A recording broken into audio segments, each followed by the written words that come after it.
Dartmoor prison, isolated from the outside world by walls of granite.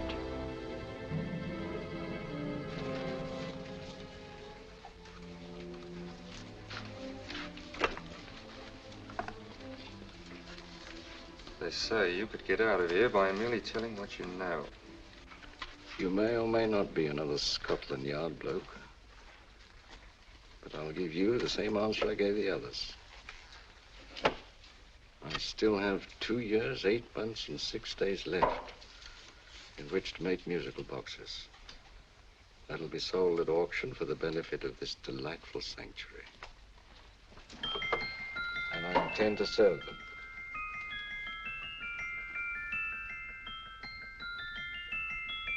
Move along. And now we come to the next object on our list, or I should say objects, because there are 3 of them. Now, ladies and gentlemen, these can be bought together or separately. Now, these beautiful little musical boxes only arrived this morning, and I didn't intend to put them on the auction block until later, but I'm going to sell them now. So, good friends, as our old pal Mark Antony used to say, lend me your ears. And what do you hear? Right. The beautiful tinkle tinkle of a musical box. What a lovely trinket. What a beautiful gift. Created and made by loving hands. A thing of beauty and utility. I was going to start with £5. It's a bargain, £5. Do I see any hands? If there's a connoisseur in the house, will go £3 for it. £2. £1. 10 shillings. Thank you, sir. Ladies and gentlemen, 10 shillings is offered for a musical box you couldn't buy anywhere in London for less than £5. It'd be stealing to let it go for 10 shillings. Like taking milk from a baby. All right, we're selling for 10 shillings. 10 shillings, 10 shillings is offered, 10 shillings is offered, 10 shillings is offered. And anybody give me £1? Want to give me £1? Oh, won't someone give me £1? A pound, £1 is offered, £1 is offered, ladies and gentlemen, £1 is offered. It's against you, sir. Will you go to £2? We got a £2, sir. £2. £2 is offered. £2 is offered. Going once, twice, third and the last call. Sold to the gentleman for £2. Sorry, my dear. Now, ladies and gentlemen, comes the opportunity to purchase an exact duplicate of the beautiful little musical box just bought by this gentleman for the ridiculous low price of £2. Now, it's exactly the same. Exactly the same. Made with the same hands. You hear that? Isn't that lovely? That tinkle, tinkle, tinkle, tinkle. Sounds like Bow Bells to me, you know, with little angels pulling on the ropes, eh? Who'll give me £2 for it? Who'll start me with £2? Will anybody start me with £2? Oh, come, ladies and gentlemen. You know, from your enthusiasm, we might all be in Scotland instead of London. Please buy it for me, Daddy. £2, certainly not. We all might be in Scotland. Besides, I don't like his manner. £1, 10 shillings. £1. £1 is ours. £1 is offered. £1 is offered, going £1. Any advance? Going once, going twice, the third and the last call. Sold to the lady for £1. Smart bidding, my dear. Thank you. We come to the third and last of these beautiful little musical boxes. Exactly the same. Tinkle, tinkle. Isn't that lovely? Ladies and gentlemen, I don't bring you here to gull you and swindle you. This is the exact replica of those 2 I just sold before.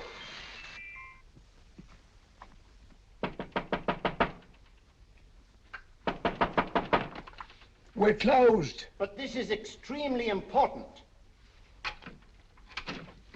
Come in, sir, come in. I'm sorry to disturb you, but I was unfortunately delayed from arriving in time to bid on certain articles which I was rather anxious to obtain. Oh, perhaps they weren't sold, sir.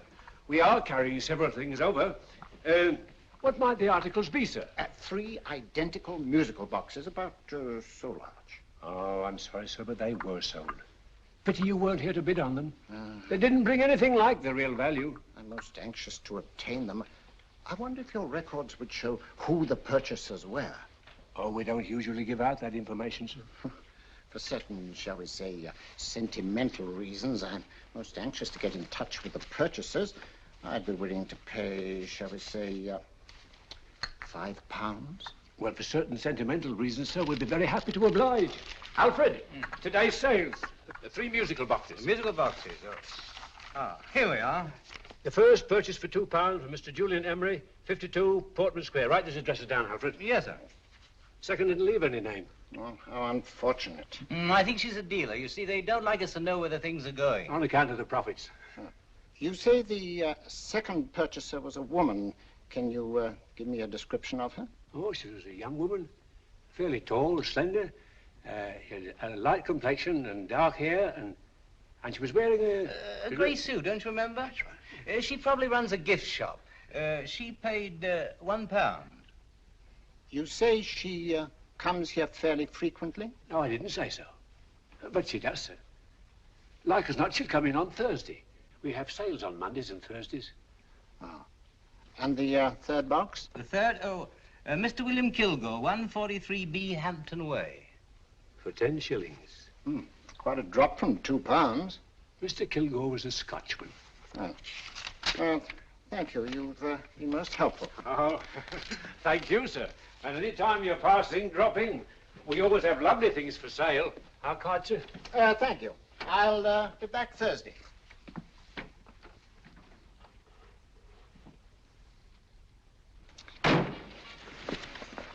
The message reached us too late.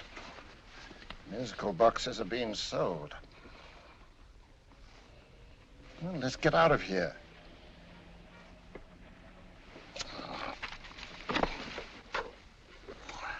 Someday you'll go too far. Reaching for a star, you fool. Yet a fool may touch a star, Colonel Cavanaugh, if he but reach high enough. But not possess it as you would. The musical boxes, they're being sold. What a pity for you, my dear Colonel. Is it my fault that the message reached us only an hour ago? Is it my fault that they were sold? You can't hold me responsible for that. Hope for your sake you're right.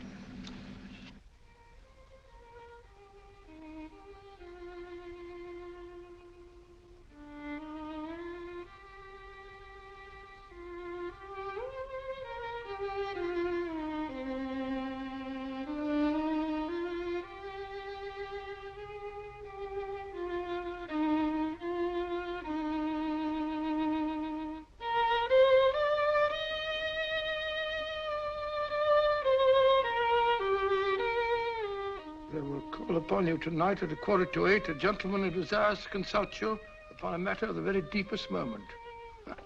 Remember that letter, Holmes? It was written over 2 years ago. An interesting case, devilishly interesting. Irene Adler. What a striking-looking woman from the brief glance I had of her. Seems only yesterday. What charm. What poise, and what a mind. Sharp enough and brilliant enough to outwit the great Sherlock Holmes himself. I take it the new issue of the Strand magazine is out, containing another of your slightly lurid tales. It is indeed. And what do you call this one? I call it A Scandal in Bohemia. Not a bad title, eh? If you must record my exploits, I do wish you'd put less emphasis on the melodramatic and more on the intellectual issues involved. More on the What do you mean by that? Well, I do hope you've given the woman a soul. She had one, you know. By the woman, I suppose you mean Irene Adler. Yes. I shall always remember her as the woman.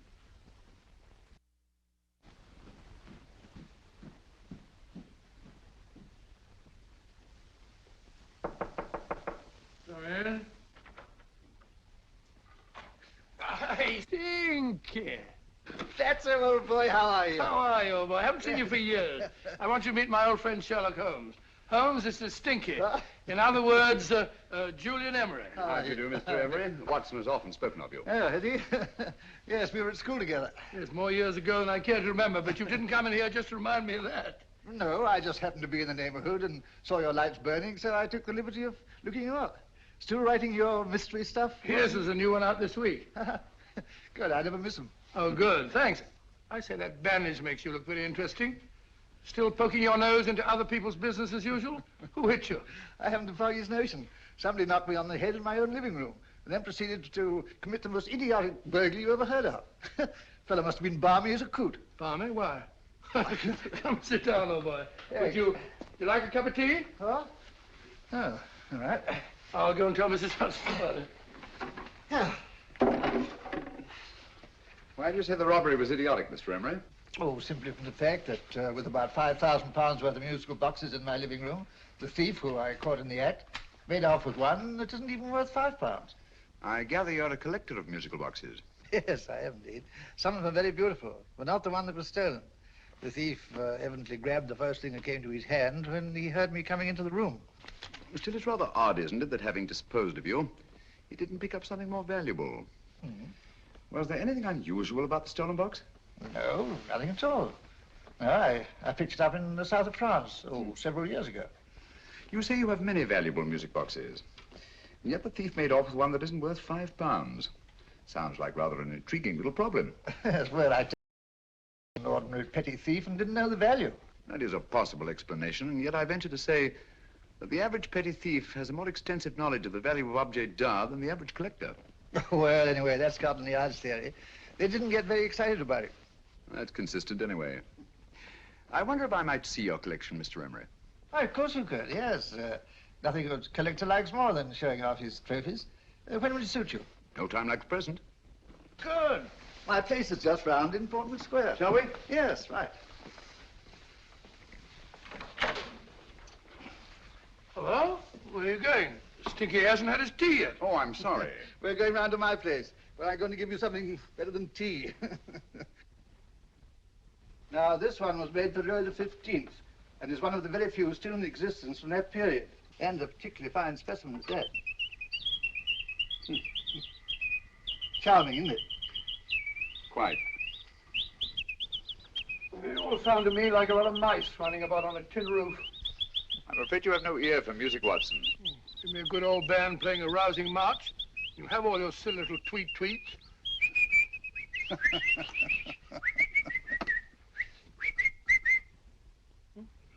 Another one. It's just me.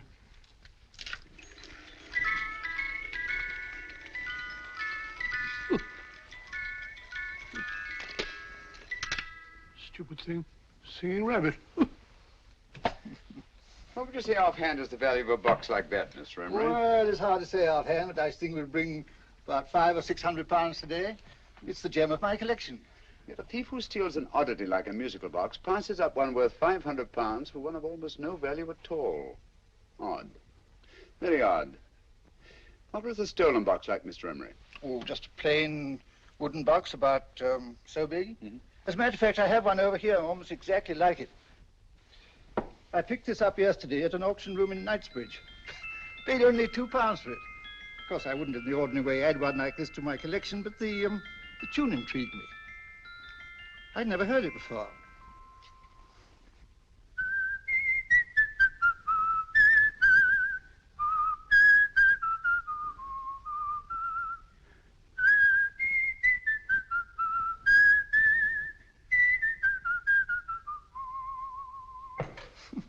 You have a remarkable ear for music, Holmes. Rather an unusual melody. Sit down, Will.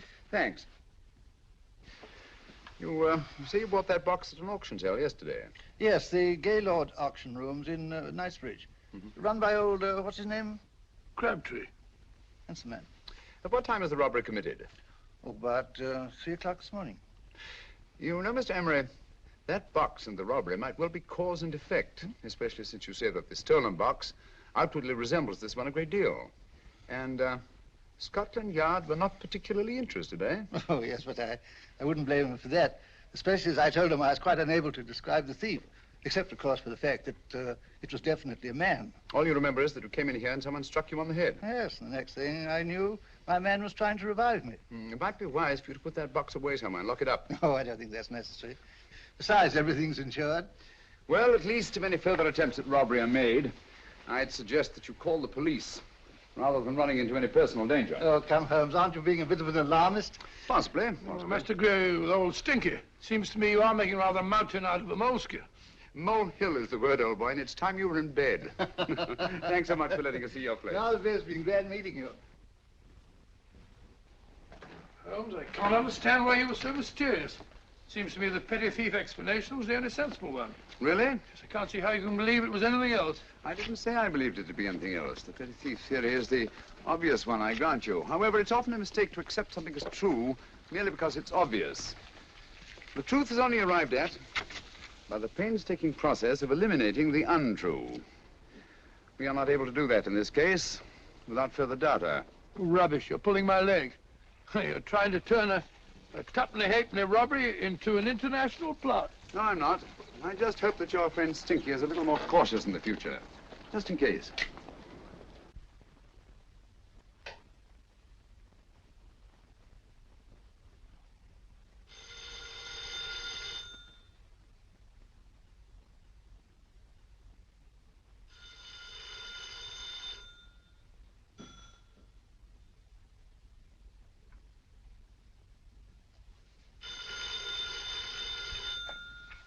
Hello? Yeah? Julian Emery here. Who? Why, of course I remember you, Mrs. Courtney. Yes, you're the one bright spot at that appallingly dull affair of Lady Sanford's. Huh? Of course it isn't too late to come round. Yes, I shall be delighted to give you a drink. I tell you what, come straight up and I'll leave the door unlatched. Right, well, 15 minutes? Good. I shall be counting each moment. No, I mean that, really. Right, goodbye.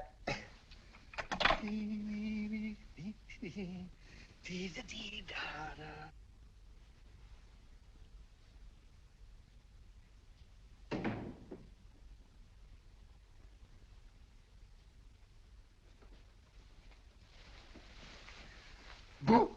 Oh, you startled me. Did I? Yes.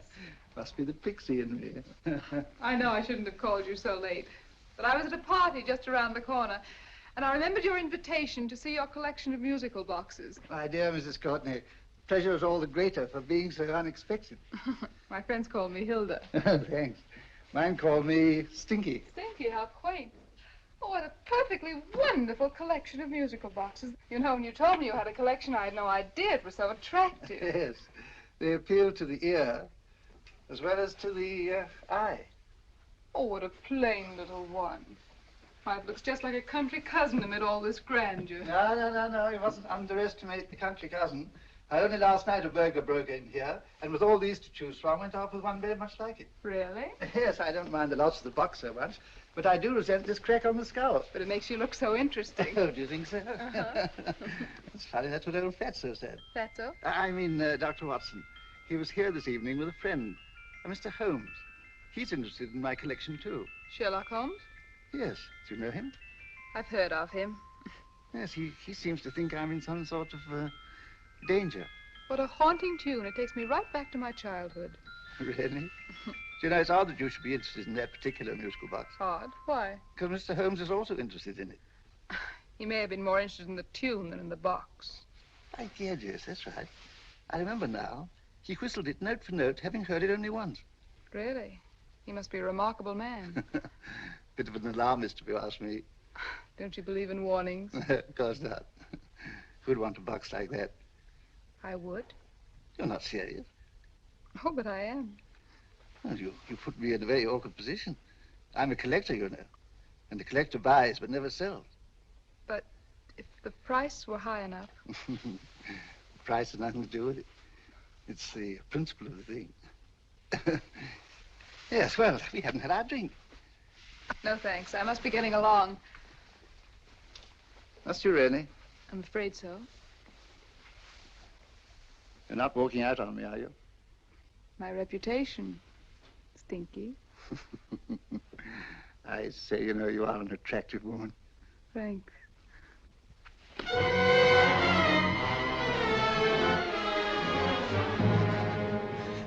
You fool. I told you to wait outside. What did you have to kill him for? All I had to do was walk out with this. He held you in his arms. Don't touch him. Don't touch anything. Now get out. I'm sorry. You're sorry. What about me? This is murder. What about Scotland Yard? What about Sherlock Holmes? Now get out!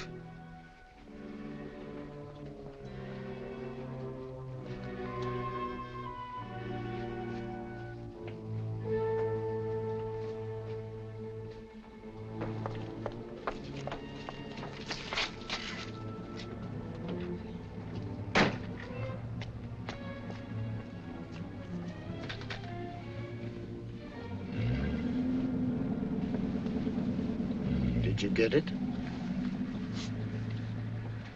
Good.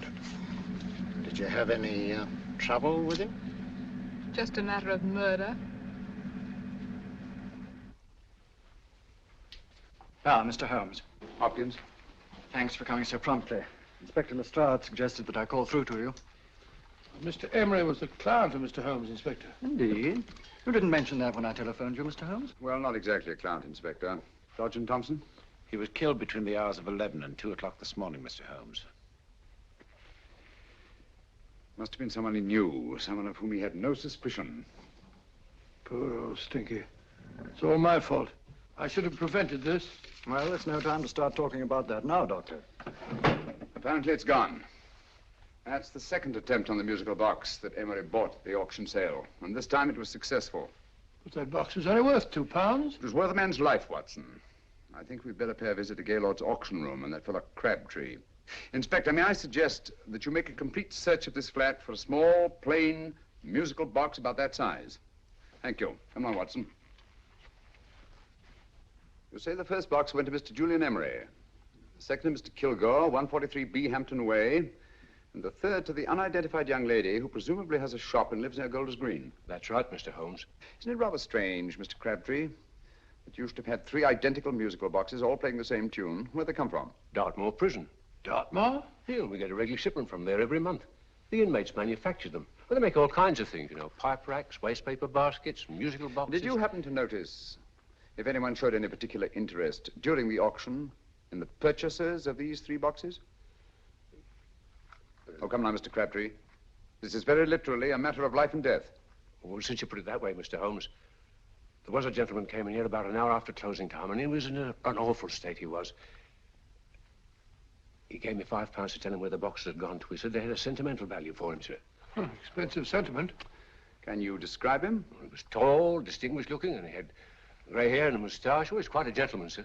What was his reaction when you were unable to supply him with the address of the young lady who owned the shop? I told him the young lady usually come back on Thursday. He said he'd come back on Thursday. Now, that's tomorrow. Thank you, Mr. Crabtree. You've been very helpful. Thank you. Come along, Watson. Where are we going now, Holmes? To the home of Mr. Kilgore, the man who bought the 3rd box.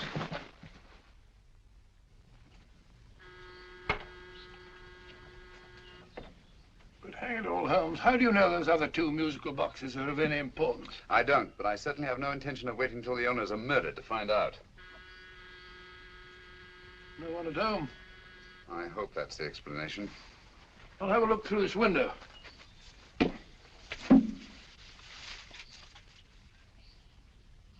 Doesn't seem to be anyone there. The whole place seems deserted as far as I can see. Yes. Mr. and Mrs. Kilgore at home? No. When do you expect them? Oh, in an hour or so. But there's no use your hanging about. They don't buy nothing from peddlers. Peddlers?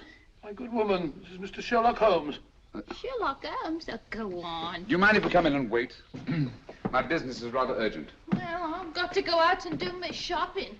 And I don't know as Mrs. Kilgore like any strangers nosing about. Quite all right, I assure you. Well, I've got to be off. You 2 wait in the parlor. And no smoking either. Mrs. Kilgore says it smells up the house. Funny old girl, Holmes.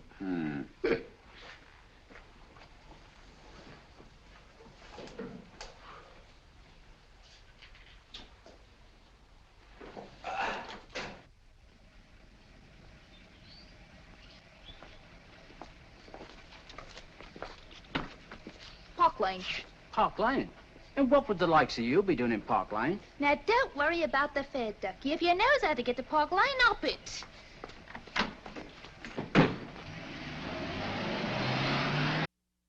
You know, Holmes, I've been thinking. There must have been something hidden in that box of old Stinky's.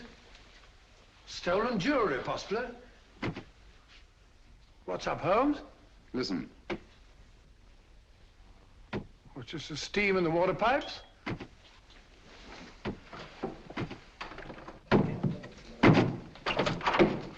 Watson!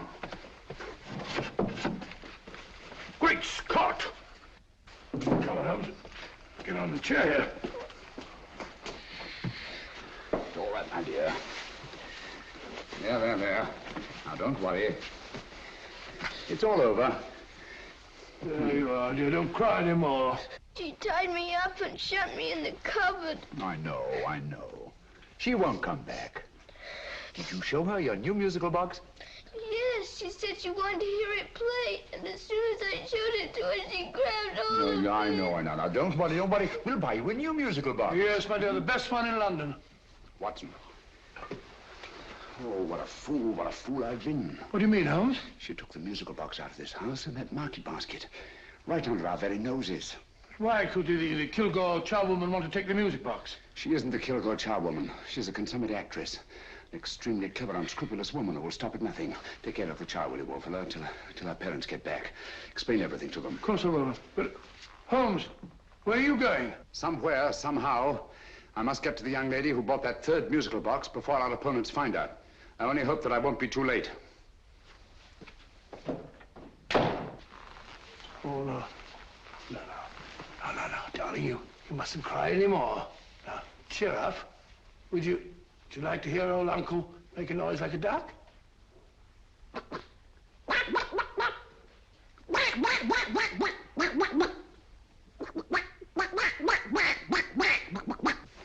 Oh, sorry.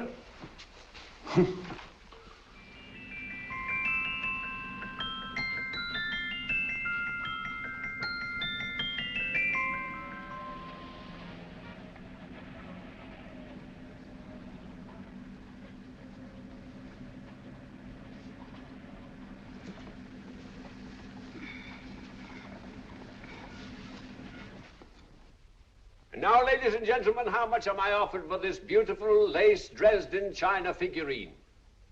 A lady of the French court. Now, this is the genuine article. What a beautiful ornament for your mantelpiece. Or you could use it as a centerpiece on the dining room table. Now, will somebody start me for £10? Will somebody start me for £10? £8? £7? All right, £5 is offered, £5 is offered, £5 is offered, £5.10, £5.15, £5.15. £6 is offered, £6, going once, going twice, the third and the last call. Have you all done? Sold to the lady from Twickenham for £6.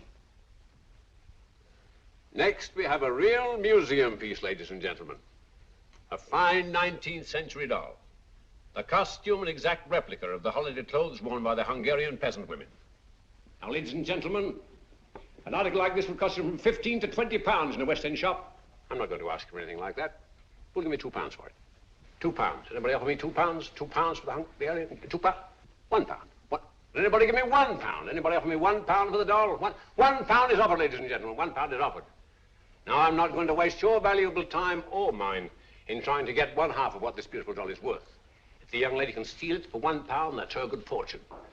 So it's going once, it's going twice, the third and last call. Any more? Sold to the young lady for £1. And now, ladies and gentlemen, may I draw your attention to something which may be a great surprise to you, worthy of any collection. The only other one like it is in the British Museum. It's a Ming vase of the 7th dynasty. This vase lay in a large collection somewhere outside Rome for over 2 centuries, I understand. It was discovered there by the noted antiquarian, Sir Andrew Coppleston. Now, some of you may remember Sir Andrew Coppleston. Besides being a noted traveler and antiquarian, he's also a gentleman rider.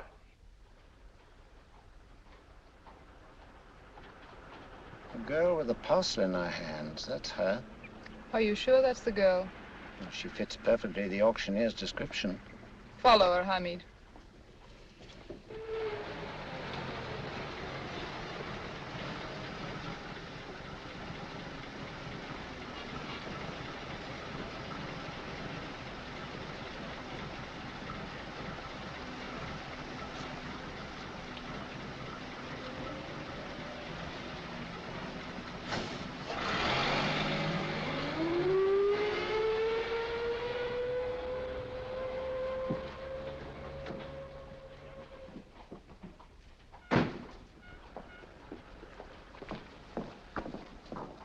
It's lovely, dear. And only £1.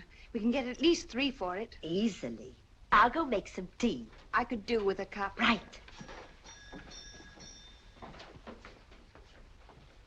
Good afternoon. Good afternoon. I'm looking for a birthday gift for a 7-year-old girl. What would you suggest? We have some lovely dolls. Now, this Hungarian I think peasant... she has enough dolls already. Books are always welcome. Well, I'm looking for something a little different. Oh, that's rather cute. What is it? Oh, that's a musical box. Children always love them. And this is an exceptionally nice one. It plays many tunes.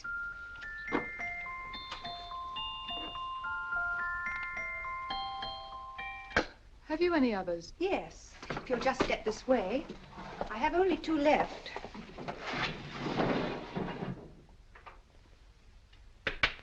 How nice.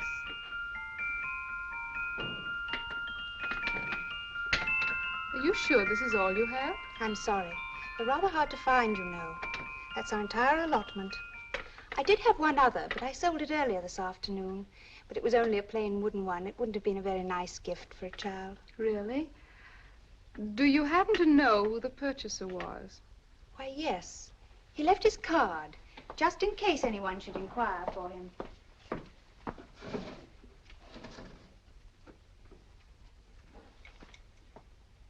How interesting. I'm sorry, but I'm afraid I'll have to look a bit further. Thank you anyway. Good afternoon. Thank you.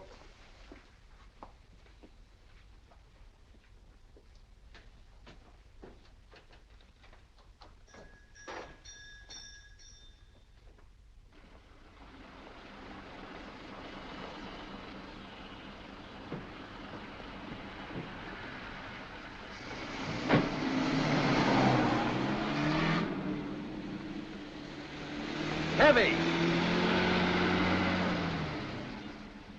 Follow that cab. Here now, what? Scotland Yard. Hop in.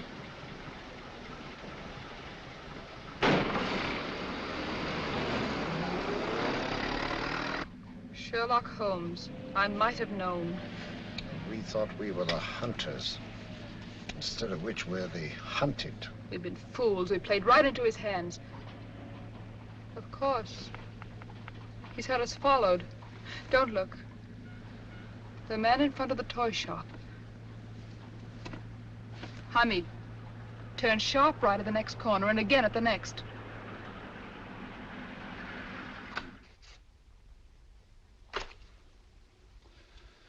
No photograph of her, Commissioner, as I expected. She's not a known criminal. But how do you expect to know if you do find her? After all, she was disguised as a charwoman. Don't worry, old fellow. If I ever see her again, I'll recognize her. Well, it won't be long till we know who they are and from where they operate. Who's covering them? Sergeant Thompson's following them, sir. They won't get away from him. He's a good man.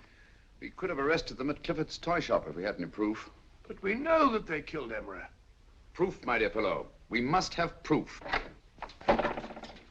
We have x-rayed it, sir. There's nothing whatever concealed in the box. We'll have a look at the plates.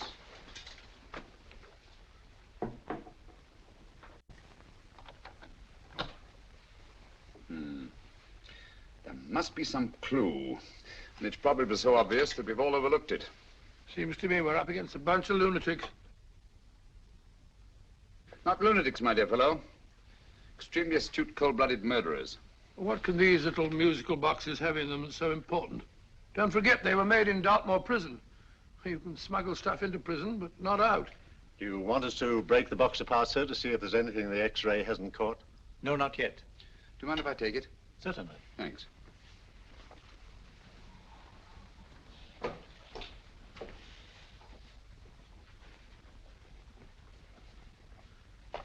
The governor of Dartmoor Prison informed us, sir, in answer to Mr. Holmes' question, that all 3 musical boxes were made by the same convict, John Davidson, serving a 7-year term, sir. Davidson? The Bank of England plates. That'll be all. Yes, sir.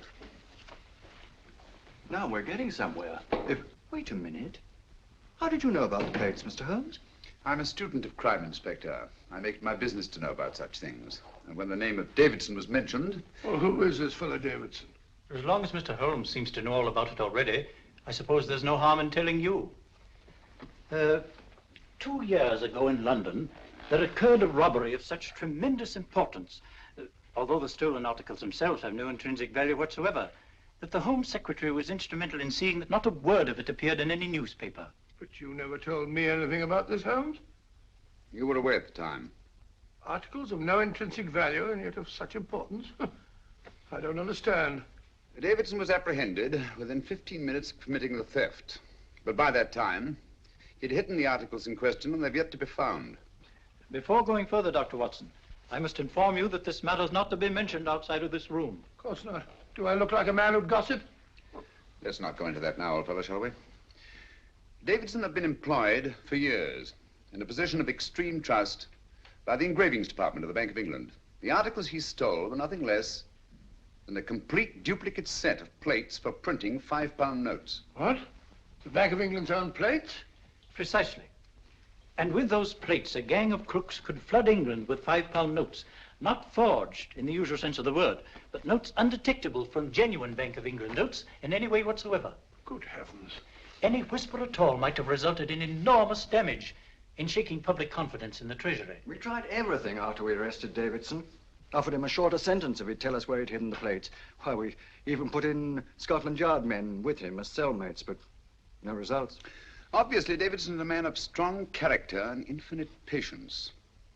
Yet suddenly he feels impelled to smuggle out the secret of the hiding place of the plates to his confederates. Why? I don't understand, Mr. Holmes. Well, for example, has the Bank of England made any plans to radically change the design of the £5 note so that in, say, 7 years from now, notes made from the stolen plates would be worthless? Confidentially, Mr. Holmes, such a move was discussed. But replacing all the £5 notes in circulation would be such a Herculean task that nothing's been done about it as yet. I see. Of course, there is another possible explanation. Davidson didn't have much time to find a hiding place before he was captured. He may be afraid that the plates will be accidentally discovered before he's released.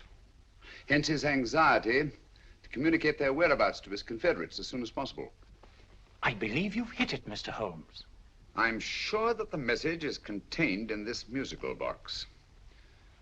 Or rather, in all 3 musical boxes, since possession of all 3 seems to be essential. Our opponents have 2/3 of the puzzle, we have 1/3. Well, what are you going to do, Holmes? Try to deduce the message from the 1/3 that we have.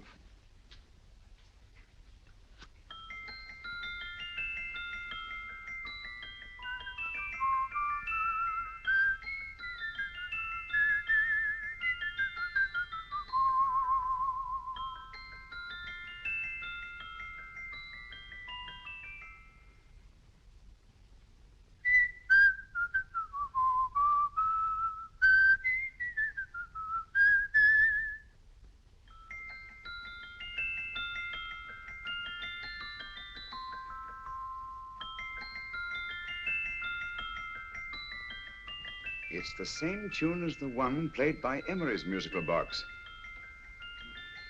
And yet it's different. Sounds the same to me. The tune. Somehow the tune is the key to the mystery. It must be the tune. Otherwise, why use 3 musical boxes to convey the message? Why not collar boxes or shoe boxes? Yes? Oh. It's for you, Inspector. Oh, thank you, sir. Inspector Hopkins speaking. What? Where? Golders Green Station reports they've just found Sergeant Thompson's body. From the tire marks on his clothes, he was apparently run over by a taxi. What an unfortunate accident. Not an accident, my dear fellow. I'm afraid it's murder.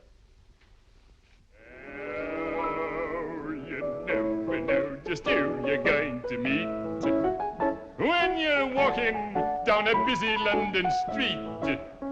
Mrs. Hawkins, Mrs. Brown, any subject of the crowd. Oh, you never know just who you're going to meet. So you better hold your topper in your hand, just in case you meet a lady on the Strand. Girls will think you're kind of sweet, and your day will be complete. Oh, you never know just who you're going to meet. Now, a gentleman is judged by his appearance. Yes, a gentleman is judged by how he talks. Now, he's much better off when he's acting like a toff, especially if he's taking him a walk. What on earth is this outlandish place? A rendezvous for actors. Actors? Buskers, old boy. You've seen them 1,000 times. Actors who entertain the queues, waiting outside theaters. Who you're going to meet when you're walking down a busy London street. So you better wear your best velvet pies to look your best, 'cause you never know just who you're going to meet. So you better keep your manners right in view, just in case a lady gives a how'd you do. Keep your trousers in a pleat, shine your shoes and keep them neat, 'cause you never know just who you're going to meet. Blimey. Mr. Holmes. How are you, Joe? Never met him. And yourself? Fine, thank you. I want you to meet a friend of mine, Dr. Watson, Joe Sisto. Oh, well, any friend of Mr. Holmes is a friend of mine. Hi, Joe. He did me a good turn once that I'll never forget. Yes, I cleared Joe of a most unpleasant charge. Murder, no less. Oh, really? By proving to the satisfaction of the police that he was busy at the time blowing open someone's safe. That's right, Governor. Good gracious me. Joe, now you can help me. Come on, buzz off, buzz off. Come on, up it, up it. Can't a gentleman have some peace and quiet around here? And you too. There you are, Mr. Holmes. Now we can have some peace and quiet around here. Thank you, Joe. There's £5 in this for you. Well, I wouldn't want to take it on myself, sir, but I can get somebody to do it for you for half of that. You don't know what the job is yet. For £5? Murder, ain't it? What? No, Joe, not murder, just music. I want you to identify a song for me. Oh, there ain't a song that's been written that I don't know. That's why I came to you. Now, of course, the violin is more my instrument, but, oh, well, here we go. Now, listen to this, Joe.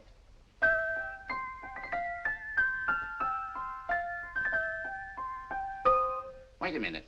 You're playing that wrong. That should be E natural, not E flat. You know the song? Oh, yes. It's an old Australian song called, The Swag Man. But you're playing it all wrong. That's what I hoped you'd say. Now, listen again, Joe.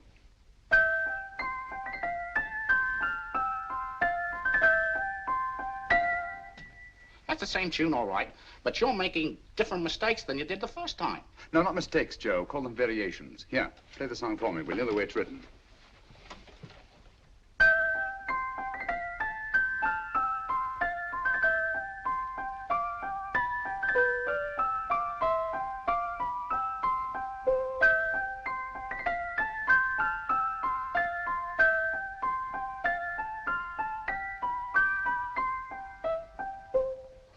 There you are. Thank you, Joe. What's it mean, Holmes? Are you onto something? Perhaps. I don't know yet. It's probably a code of some sort. Joe, could you write the song down for me? The way it was originally written? Oh, sure, Mr. Holmes. But it'll take a few minutes. Mm-hmm. Here, Mabel. Pale ale. Come on, up to it. Along with it.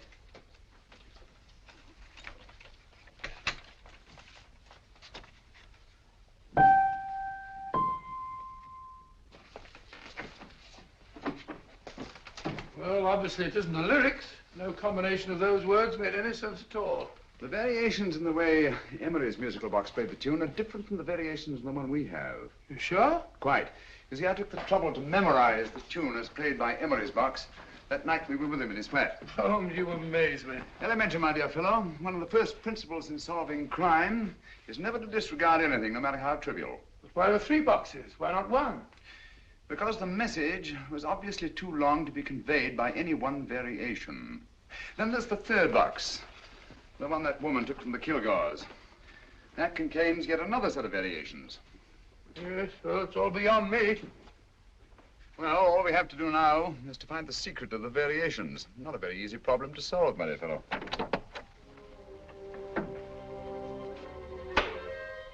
Hello. What's up? We've had company.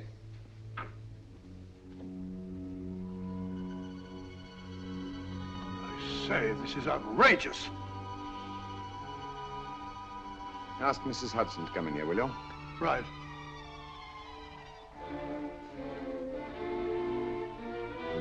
Mrs. Hudson?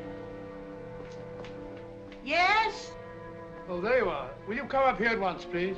Oh, coming, sir.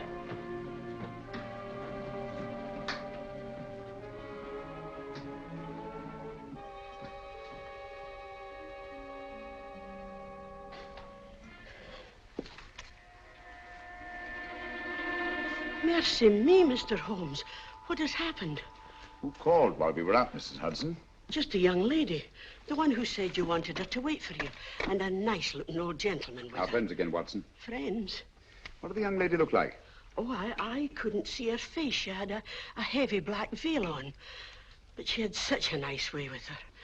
Oh, I'm sorry, Mr. Holmes, if I've done anything wrong. But you did say I should always let clients come in and wait for you. Don't worry, Mrs. Hudson, don't worry. You had no way of knowing. It's quite all right, quite all right. Now, don't worry, Mrs. Hudson. Don't worry. Well, where on earth's the musical box? They didn't get it. Didn't get it? Where is it? It's in your hand. Huh? In that biscuit jar. Take the biscuits off the top. Now put your hand inside, and you'll find the music box. Well done, Holmes. Well done. Amazing.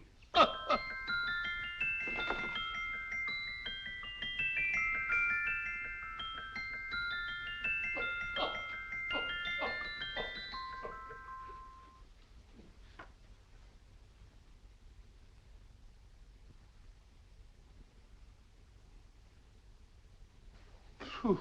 Nice fresh smell. Like a pub after closing time.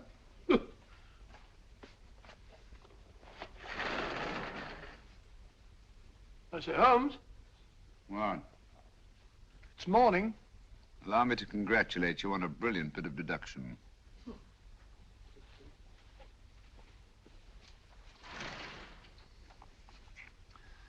It's not a transposition, not a polygraph transposition, not a trigraph, nor any known form of decoding.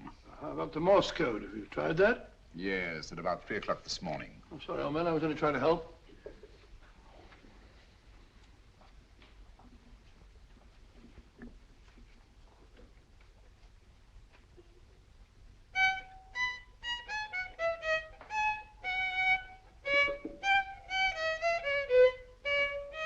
Oh, do me a favor. Not again. Must have heard that thing 1,000 times. Kept me awake all night.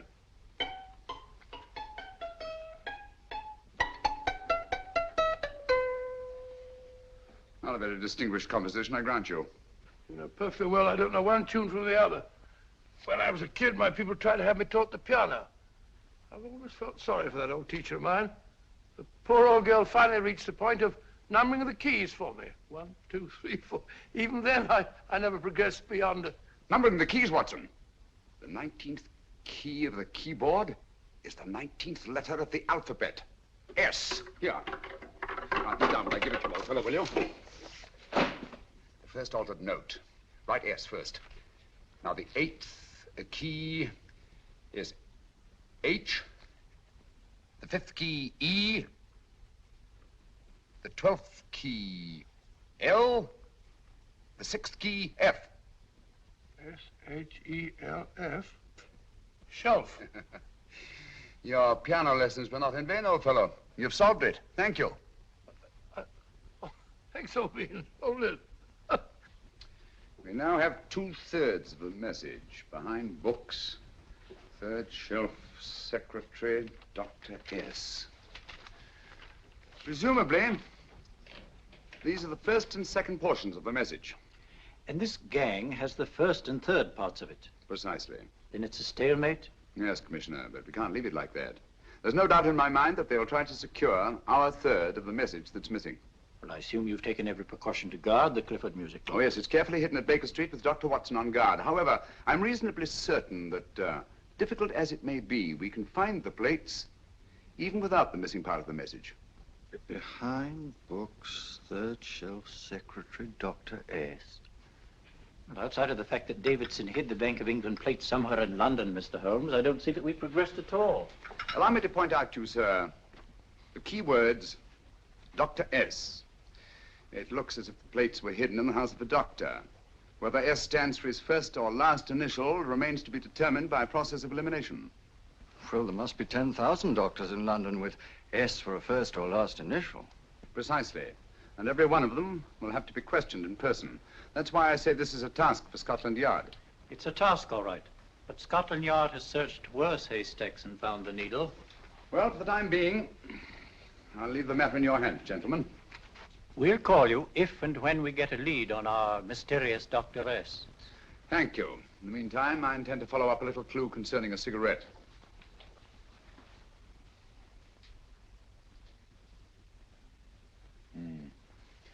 You're certain of the identification of the tobacco? Absolutely. I have made up this special blend for only 3 customers. It is almost pure Egyptian, with admixture of latakia for added body, and a pinch of perique. Merely a whisper, as one might say, for elusive fragrance. Yes. And the 3 customers? Major Wilson in Bombay, India. Mrs. Catherine Leamington Smith in Ireland. Yes, and the 3rd? Mrs. Hilda Courtney of Park Mansions, Bryanston Square. Thank you. Thank you very much. You've been most helpful. It is a pleasure to have been of service, Mr. Holmes.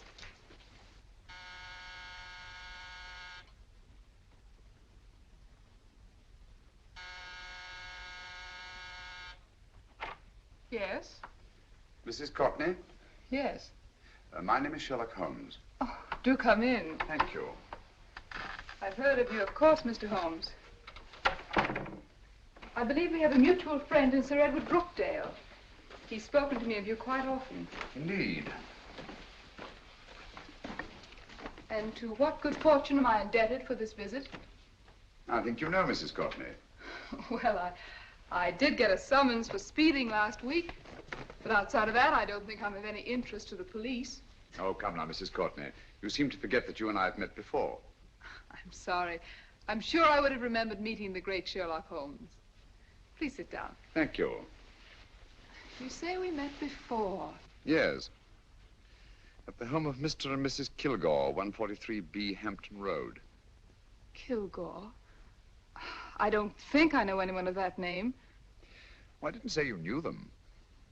As a matter of fact, you called on them when they were out. I don't understand, Mr. Holmes. Really? And you were dressed rather differently. Indeed. Cigarette? Thank you.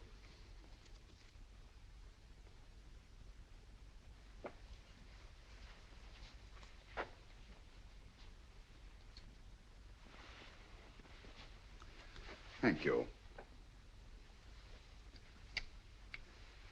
You know, Mrs. Courtney, people generally forget, in assuming a disguise, that the shape of the ear is an almost infallible means of recognition and identification to the trained eye. Evidently, you've mistaken me for someone else. Oh, no, not at all. Though naturally, I expected your denial. But when you paid your visit to my rooms at Baker Street, you carelessly left behind another identification. They're, identical, aren't they? Yes, I must admit they are. You see, Mr. Holmes, to catch one as clever as you, I had to use a very special lure. I knew you'd be unable to resist the bait of my cigarette, having read with great interest your monograph on the ashes of 140 different varieties of tobacco. I should advise you not to move, Mr. Holmes. I must congratulate you on your ingenuity, Mrs. Courtney. It was indeed a brilliantly designed trap. Thank you, Mr. Holmes. Praise from a master is indeed gratifying. I shall always cherish the memory of your flattering words. Memory? Precisely. I'm afraid these gentlemen have a most regrettable task to perform. Unless, of course, you care to turn over the missing musical box with your pledge to take no action against us in the future. I'm afraid that will be impossible. I thought that would be your answer. Hamid! Careful! Careful. There's no need to be unnecessarily rough with our distinguished guest. You realize, Mr. Holmes, that your demise will not take place here. The corpus delicti, you know. Well, naturally. Shall we go? So fearfully awkward having a dead body lying about. Don't you agree, Mr. Holmes? Another dead body shouldn't weigh too heavily on your conscience, Mrs. Courtney.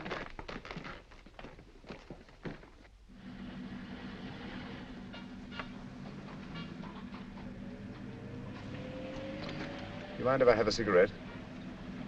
Ah, don't see why not.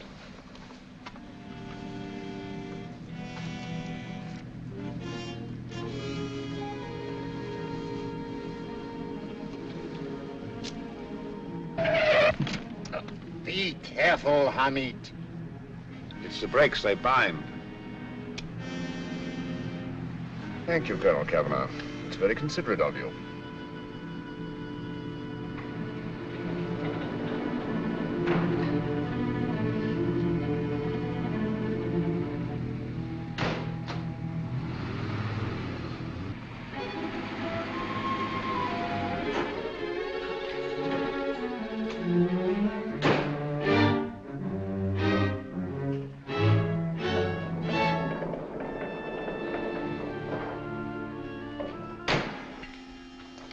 You'll be happy to know, Mr. Holmes, that your death will be a painless one. Hamid, attach this to the motor of the taxi. That little attachment, my dear Mr. Holmes, contains the deadly fluid known as monosulfide. The Germans use it with gratifying results in removing their undesirables.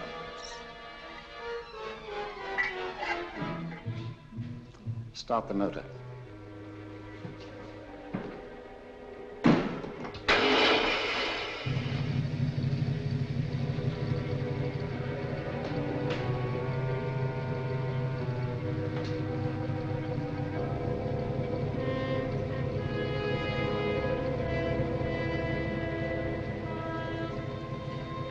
Tape his mouth.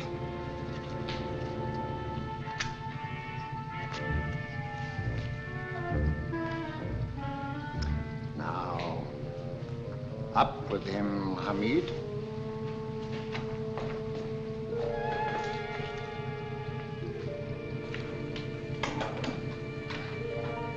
You find yourself like Muhammad's coffin, Mr. Holmes, suspended between heaven and earth.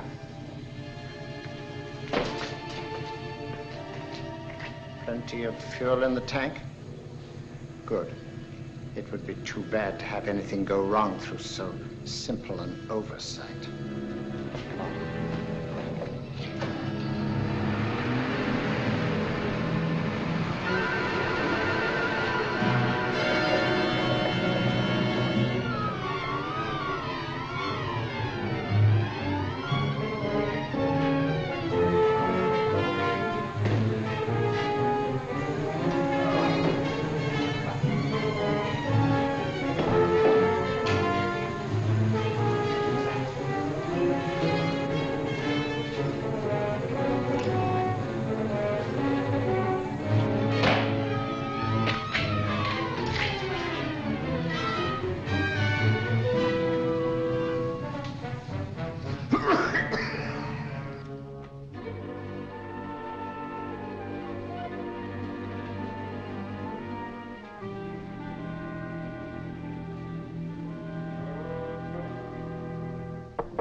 Good afternoon. Mr. Sherlock Holmes? No, I'm Dr. Watson. Oh, of course, Dr. Watson. How stupid of me. Oh, so this is stupid of me. Won't you come in? Well, I really came to see Mr. Holmes. Oh, I'm afraid he's out. I don't know when he'll be back. Perhaps there's something I can do. Won't you sit down? Thank you. You know, Sherlock Holmes and I have been engaged on a great many cases. Oh, really? Yes, indeed. As a matter of fact, this very moment, we're involved in one of the most baffling... Oh, well, won't you tell me your trouble? I may be able to help you. That's very kind of you, Dr. Watson. Perhaps if I wouldn't be imposing too much. Imposing? Oh, there's no imposition. No imposition at all. A pleasure, I assure you. Now, tell me all about it, Miss Williams. Mrs. Williams. I live in Surrey, Dr. Watson, and I've come up to London in sheer desperation. My only sister has disappeared, and the local police seem utterly unable to find her. Well, Holmes and I solved a case exactly like that once. Very interesting as far as I remember. I call it the adventure of the solitary cyclist. Oh, sorry. Now I come to think of it, it wasn't so very similar. Entirely different. I don't think what I was saying. Where were we? She's only 17, Dr. Watson, and until she disappeared last Thursday, she seemed to be in the best of spirits. Possibly a romantic entanglement? Oh, no, nothing of the sort. She left no note, didn't even pack a bag, no explanation. She just started to walk to the village from our house in broad daylight and simply vanished from the face of the earth. Oh, there. Might I have a glass of water? Glass of water. One minute.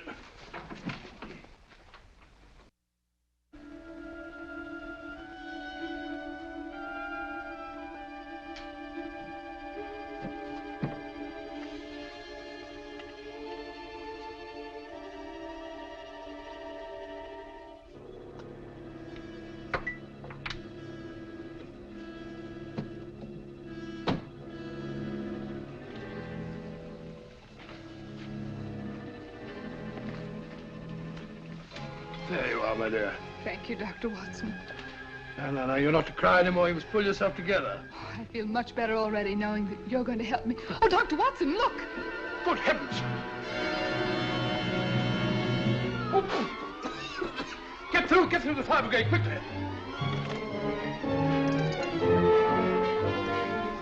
Haven't you a fire extinguisher? By George, we have in the kitchen.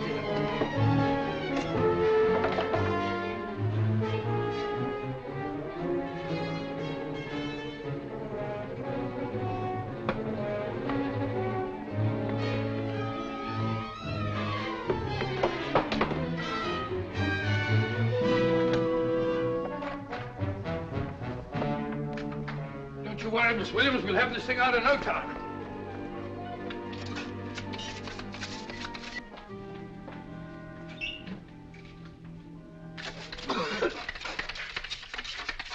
That's got it.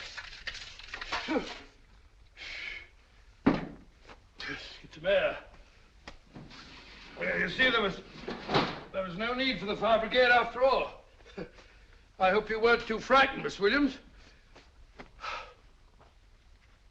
Oh, gone. That's the trouble with women. They always lose their heads in an emergency. Well...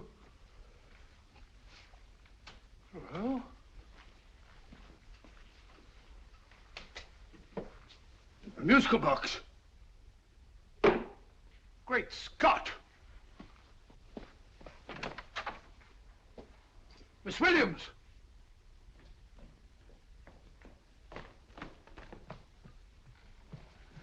Well? Good. And Holmes? By now, Mr. Holmes has no doubt exchanged his violin for a harp. Always assuming that heaven is his destination. Yeah. And now that we have the missing musical box.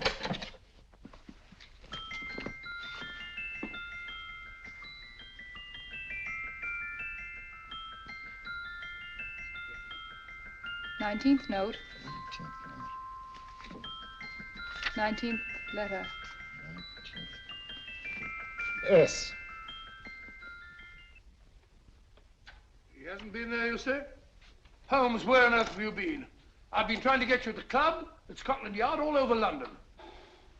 You were looking for me in the wrong places. Holmes, terrible things happened. I've been duped. That woman, she made a complete fool of me. Well, what do you mean? Well, she came here, let off a smoke bomb. I thought the whole place was on fire, and my first thought was to save the musical box. No need to say any more. She has the box. Yes. Don't blame yourself too much, old fellow. She's an extremely clever antagonist. Smoke bomb, you said? Well, you can console yourself with the thought that your charming friend is at least a reader of yours. What do you mean? If I remember correctly, you wrote about my little experiment with smoke and the cry of fire in a story you entitled A Scandal in Bohemia, which has just appeared in the Strand magazine. All right, old boy. Don't rub it in. Well, it may cheer you up to know that you made a fool of me, too. That cigarette stub was planted here for one express purpose. You're going to bandaging around this place. Bandaging? What's the matter, Holmes?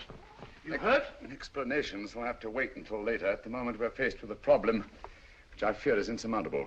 Come over here, old boy, will you? Right. Our opponents are in possession of all three parts of the code. And here are we, while the Bank of England plates pass into their possession. Cheer up, old fellow, cheer up. As Dr. Samuel Johnson once said, there's no problem the mind of man can set that the mind of man cannot solve. What's that, old fellow? I was just quoting Dr. Samuel Johnson. He said there is Thank no... you, Watson. Thank you.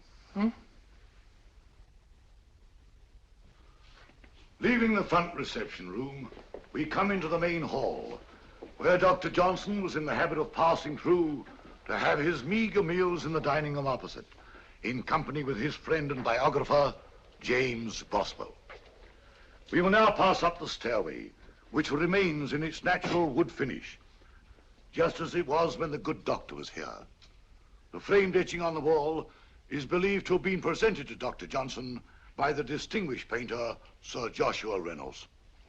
I've been told here that picture was given in by Mrs. Thrale, and it's definitely not a Reynolds. Is that important, my dear? Oh, I'm sorry. This way, ladies and gentlemen, please, this way. Move along, children, move along. The secretary's not on this floor. Patience, Hamid.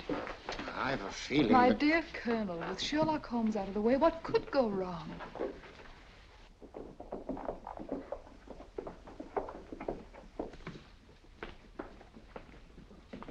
And here we have the Garrett Library, in which Dr. Johnson wrote his famous dictionary, and in which you will see also many of the great man's books and other items of interest. Step forward, ladies and gentlemen, please, step forward. Standing in the corner is the secretary, which contains many of the original works by the literary genius. On this table, Dr. Johnson's cat, Hodge, used to sleep while his master worked.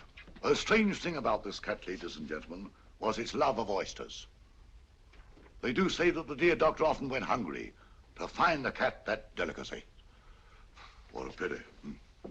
Now we will visit the grain room, which is immediately below us, in which you will see the very bed in which Dr. Johnson died. What did he die of? Gout. Just gout.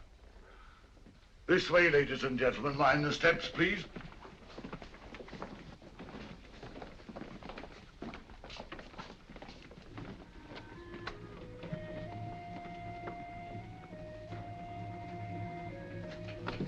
Your keys.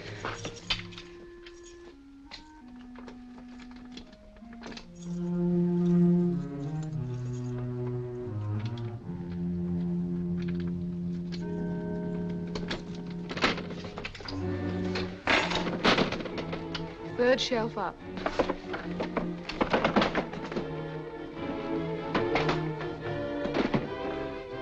The knife.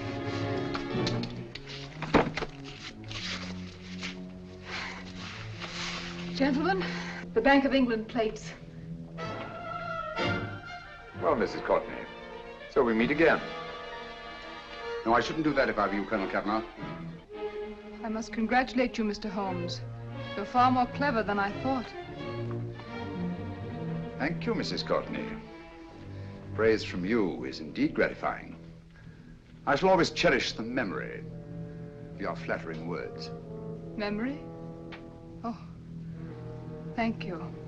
And now I have a most regrettable task to perform.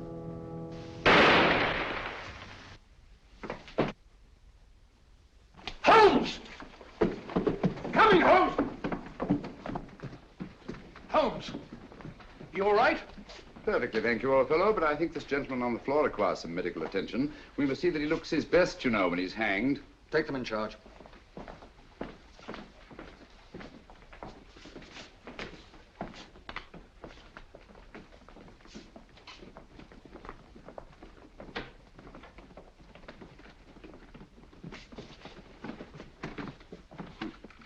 A brilliant antagonist. It's a pity her talents were so misdirected. Will you see that these plates are returned to the Bank of England, Inspector? I still don't understand how you solved it, Mr. Holmes. It's entirely due to Dr. Watson. He gave me the clue when he mentioned Dr. Samuel Johnson. Well, congratulations, Doctor. Oh, thank you, Inspector. I don't think I'd have done it entirely without Mr. Holmes's help, you know.